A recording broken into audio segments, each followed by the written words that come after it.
All right, peace and blessings, everybody. It's Wednesday. No, what is it today? Thursday. Sorry, Thursday, May the 17th, the year 2018. I'm about to read 4 different letters from Gary Northington. These are all on his Dropbox. If you go to list of other prisoners and go down to Northington, you can click on the Dropbox and you can go read them yourself if you don't want to hear me read them. Gary Northington, I believe, has been in prison over 30 years, and Officer Jack McLam advocated for him when Officer Jack McLam was alive. For those of you that do not know Officer Jack McLam, you should look him up on YouTube. I'm working my way through some allergies, really messing me up tonight, but we're going to do the best that we can. So, a little history on Gary Northington. His charges was conspiracy to murder, not murder, but conspiracy. Very similar to what Schaefer had. He wrote a book very similar to the Franklin cover-up, exposing child auctions, child molestation, a whole ring of pedophiles that involved businessmen, and law enforcement that were utilizing children as sex slaves. And he knows, I think the guy who wrote the Franklin cover-up, if I'm not mistaken, is John DeCamp. I think he knows him. And he was exposing that. And he said because he was exposing them, they targeted him and put him in prison. He's been there over 30 years. All right. We've read several letters from Gary Northington before, but I'm going to read email number 4, 5, and 6 that came in on jpay.com, and then I'm going to read a letter that he wrote that arrived in the mail. So this was email number 4. He wrote it yesterday at 3:44 p.m. yesterday. This is my 4th email about the public office mafia, the crime families of judges and prosecutors of the de facto government. That word, de facto government, Ed Brown has used it, and I've heard many other prisoners use it too. It seems to be a very important phrase, de facto government. The deep state of SC, Southeast Michigan. These bureau rats, not bureaucrats, but bureau rats, serve mammon, Matthew 6:24, not Jesus in Monroe County, Michigan, often at the expense of innocent human life. The following is about their communistic reach into Michigan prisons in abusive attempts to silence and re-educate us wrongfully imprisoned who stand for right and oppose them. I previously mentioned the 2 deep state attempts to murder me before imprisonment. They used Dursban 4E poison the first time, then apparently knocked me out and laid me in a pool of water with an electrical cord on my chest the second time. I was instantly repelled by the caustic taste of the poison, so only a small amount was swallowed. Only days earlier I had accidentally put in a GFI outlet where the assailant had plugged in the electric cord, so water tripped the GFI circuit breaker. I am familiar with GFI circuit breakers, by the way. They will stop a short, so that probably saved his life. Both times, God protected me. In the late 1990, 2 jailhouse informants named Jammer and Porter told me a member of my family would be killed if I testified at retrial. No prisoners knew of my impending retrial, so this message was from the bribe-taking prosecutor Fry and Judge Michael J. Talbot. Talbot. 2 weeks after retrial, someone attempted to put a bullet in my brother's head on January the 2nd, 1991.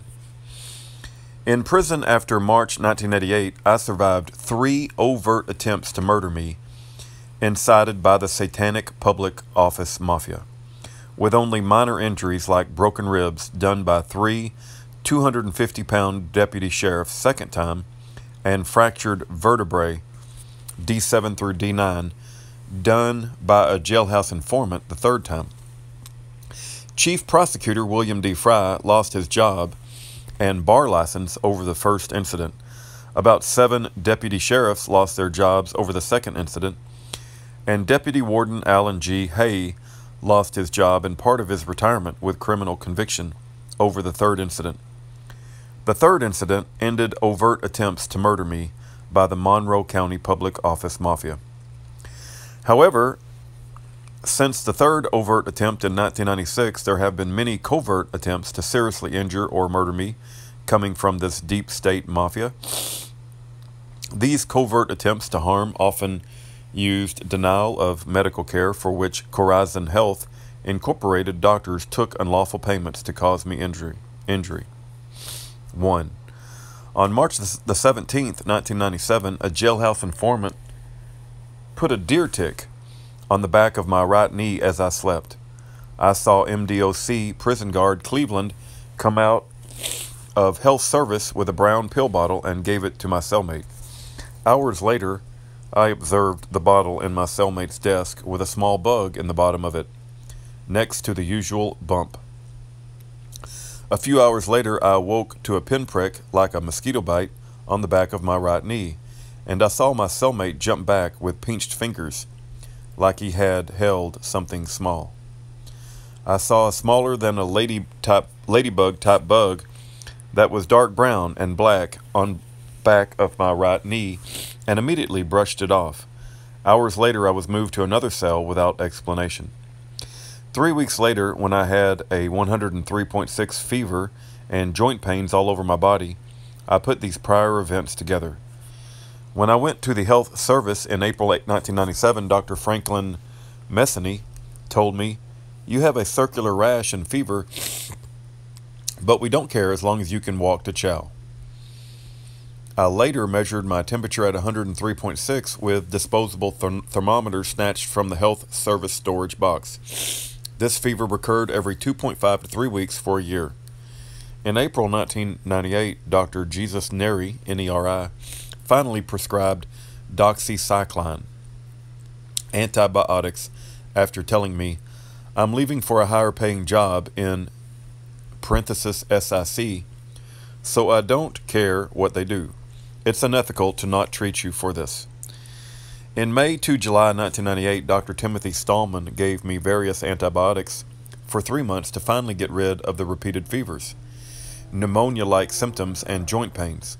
That was a year of severe suffering and pain caused by Dr. Messany's initial refusal to treat Lyme disease in April 1997. This was a covert attempt to murder me by at least one doctor of the now Corazon Health Incorporated, wherein at least Dr. Messany took unlawful payments to cause me serious injury or death. Regarding events around this denial treatment, I had been helping a lady from Connecticut save her children from the pedophile Satanist of the secret society I'd investigated in the mid-1970s. Lyme disease began when Russian bear furs were transported to Lyme, Connecticut.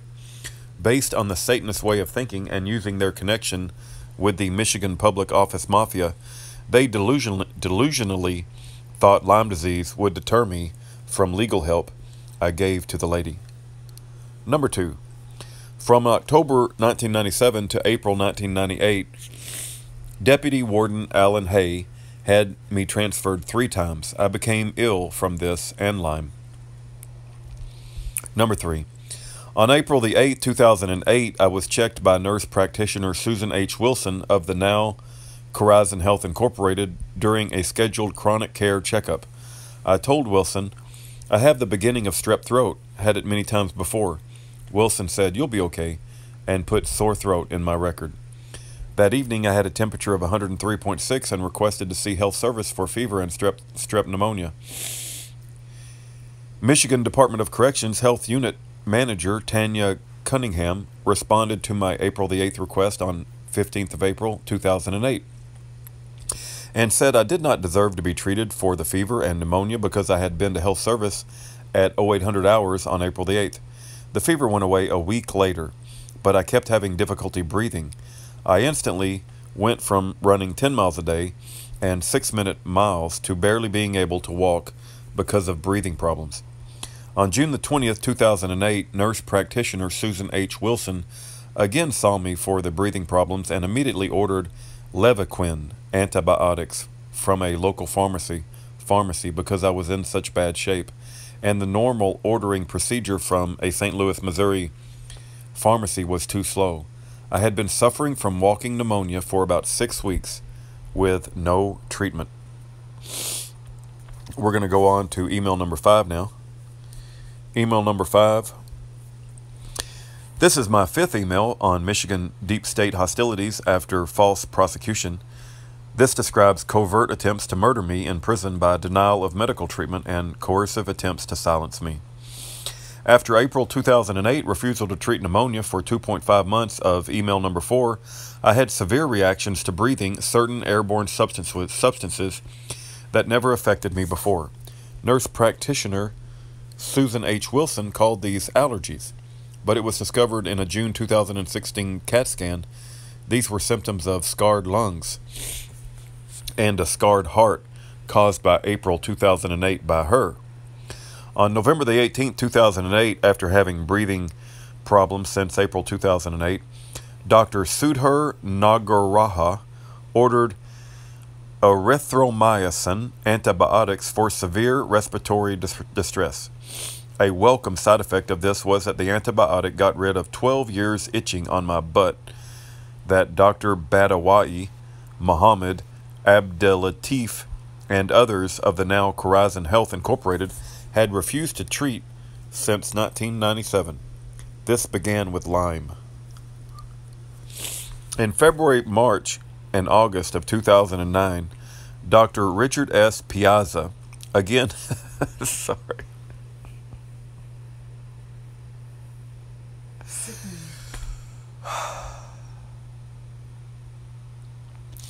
It's really difficult to read these emails of just suffering and the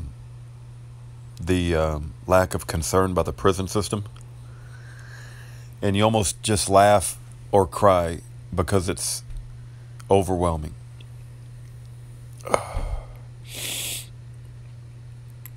Oh my gosh.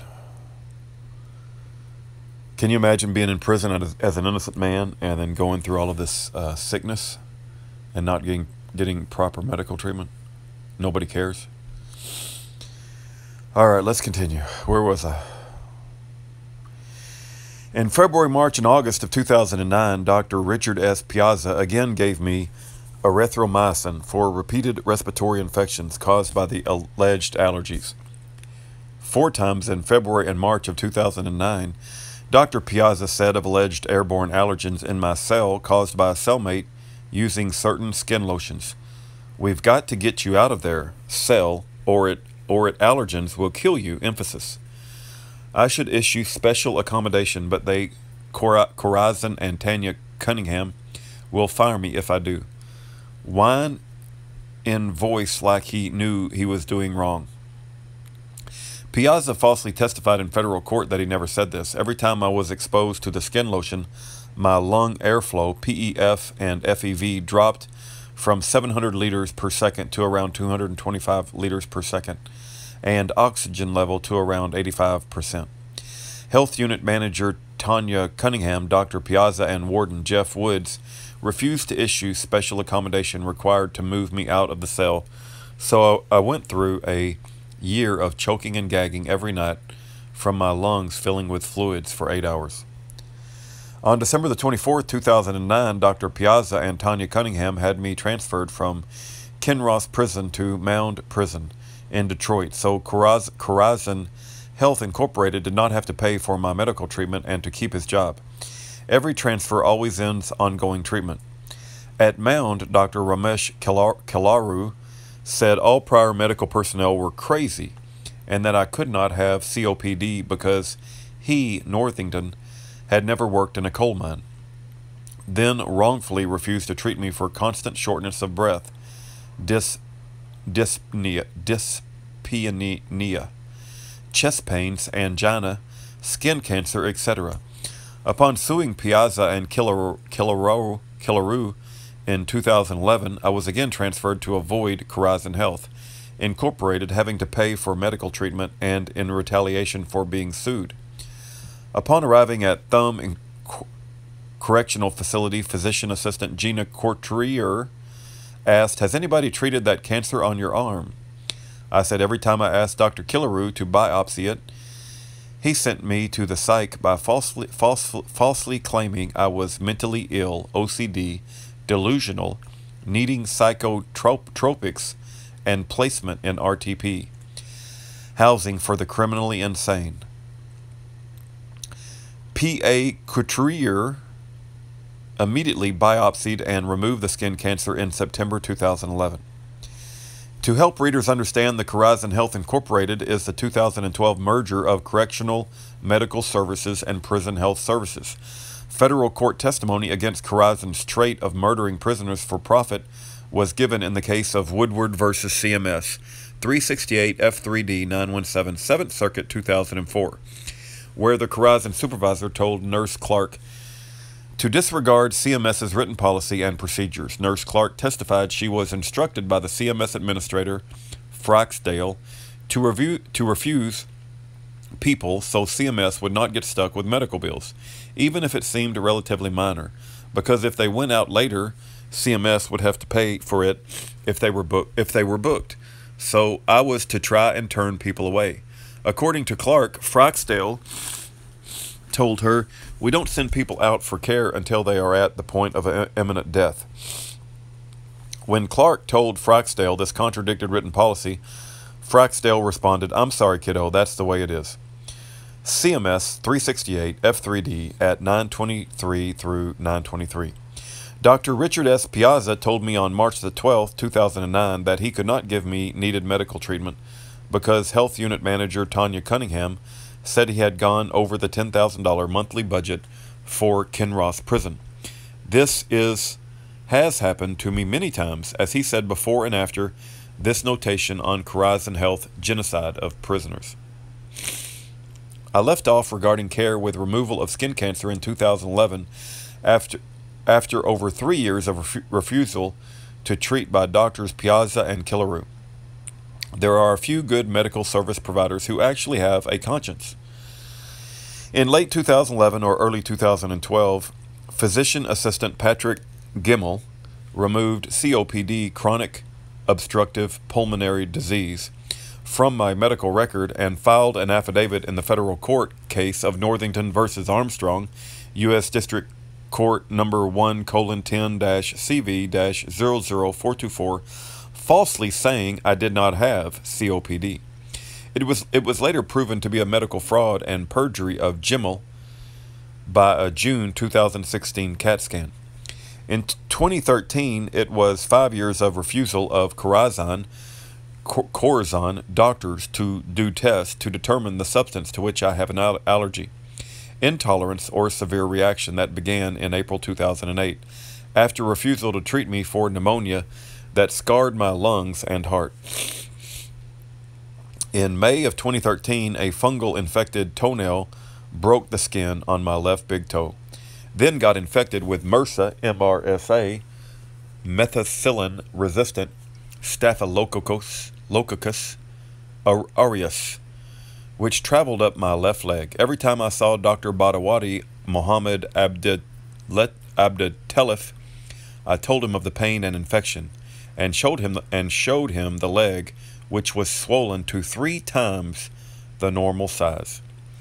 Abdeltelef kept recording it was getting better, despite it getting worse.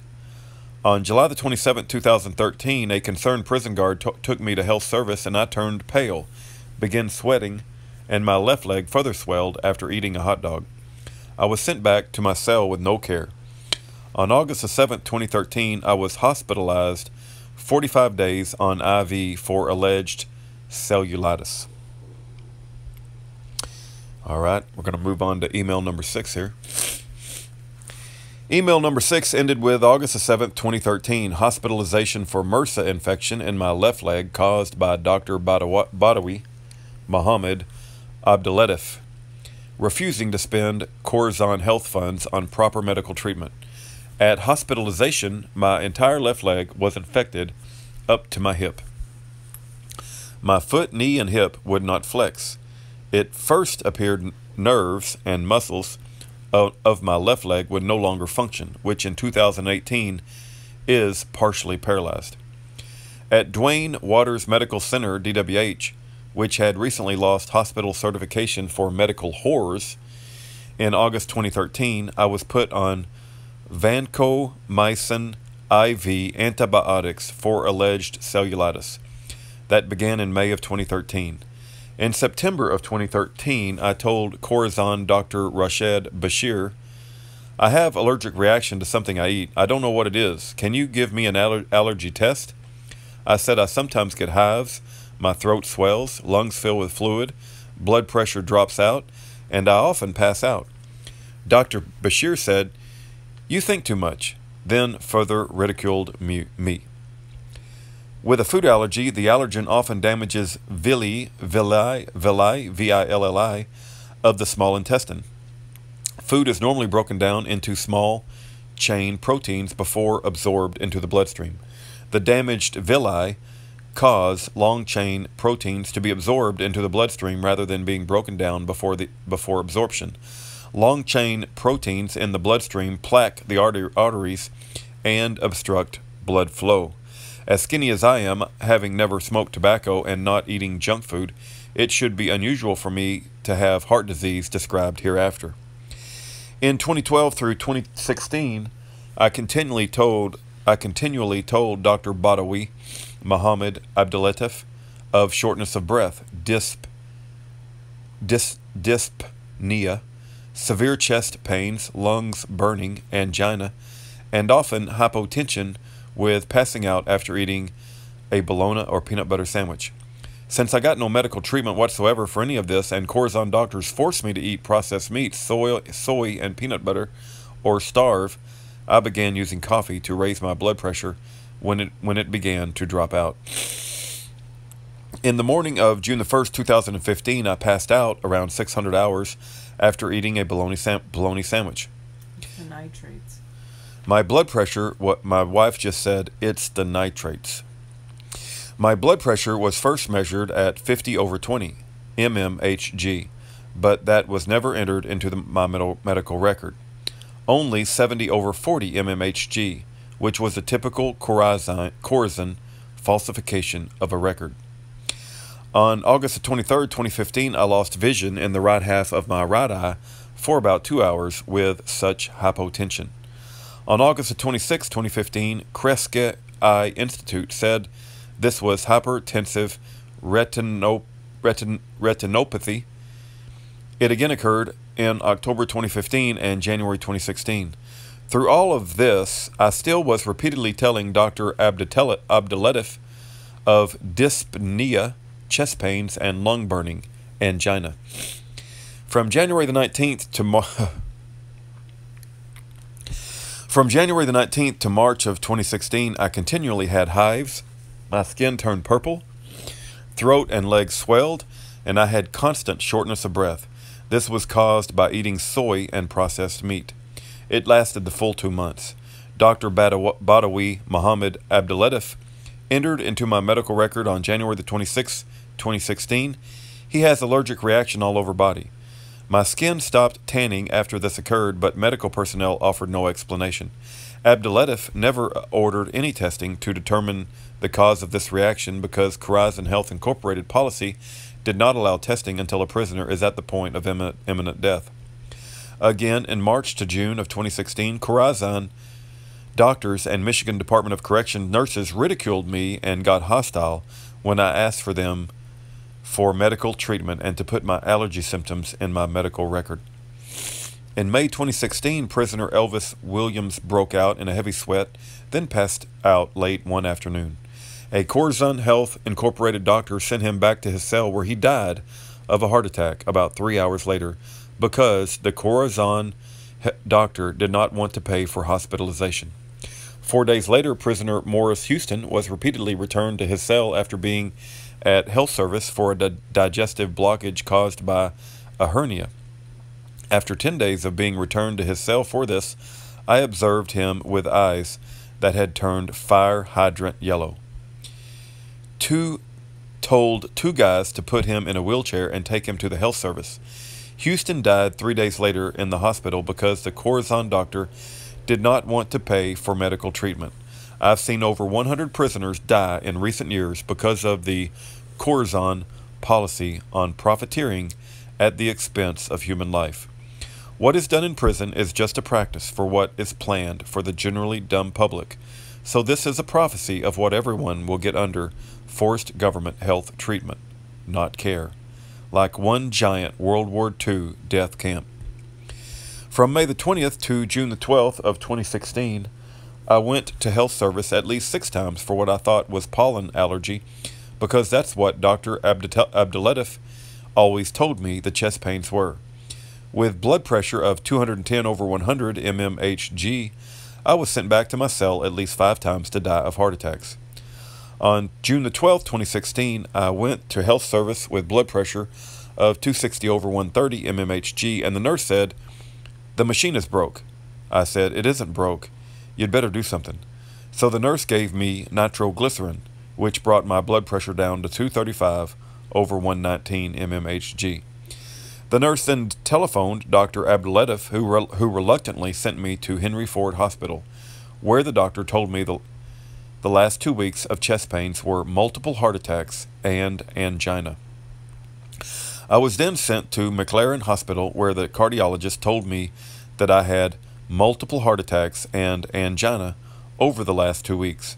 My coronary arteries were 95% blocked. I had a triple bypass operation on the 23rd of June 2016. After the surgery, my left arm and left leg were totally paralyzed, and Corazon Health doctors attempted to make me use a wheelchair. I told them, "Forget that, I want a walker." I'm still stuck with a walker, but attempting to get around on my own and hope to be jogging soon. Letter number 7 will be the last in this series. Remember, in all things, do not worry about those who can destroy the body. No king but King Jesus. All right, we do not have letter number 7 yet, but I did get a letter in the mail. Let's go ahead and read that. We'll have it all on one video. This was written on the 13th of May, 2018. It's Gary Northington. His address is on Year of Jubilee, Jubilee spelled with 1 E. He's in a Jackson, Michigan prison. Dear Rudy, I have a news article titled FBI Informant Kidnaps Family that a friend sent. I was surprised to find your name on it. I am about to send it to General Kelly. NOKO. I don't know who NOKO is. Any of you guys who know who NOKO is? North Korea. Oh, North Korea? I don't know.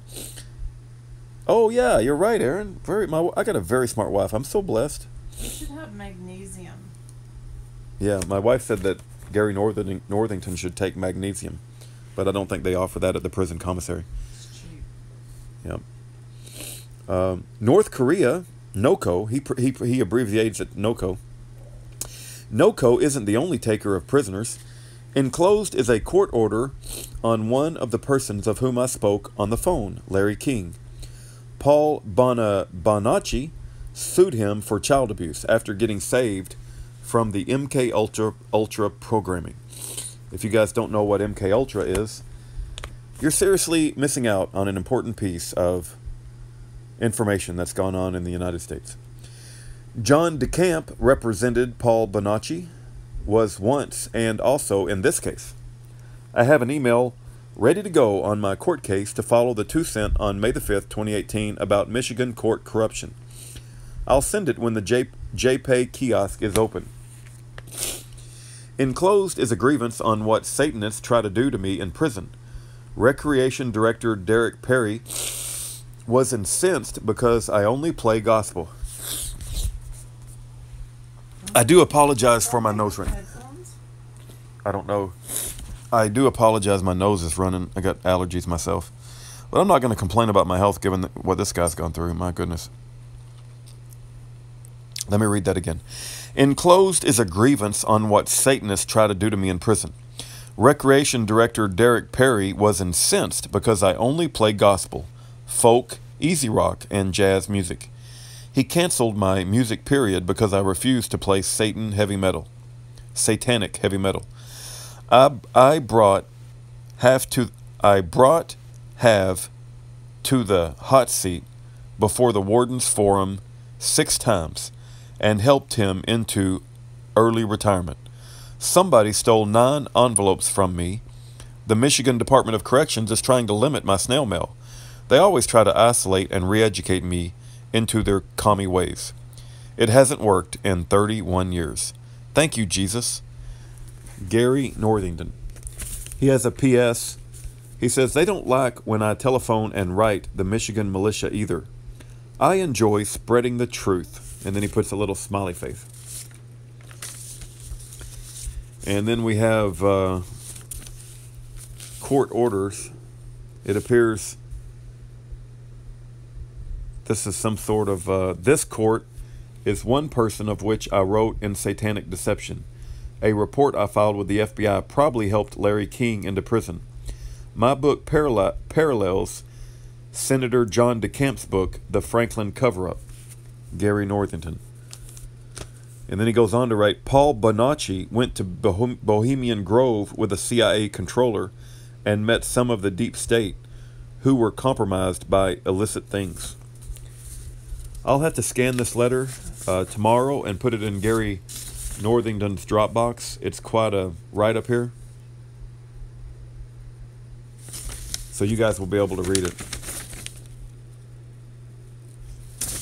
So I'll try to get that done tomorrow. I do have most of letters 4, 5, and 6 are already on Gary Northington's Dropbox. But this letter, which was arrived in the U.S. mail, I'll have to scan and put that up there separately. Thank you for your time. I ask that you please keep Brother Gary Northington in your prayers. He's certainly been through the ringer. And sometimes I'm just at a loss for words. Good night. Praying. Keep praying. Good night.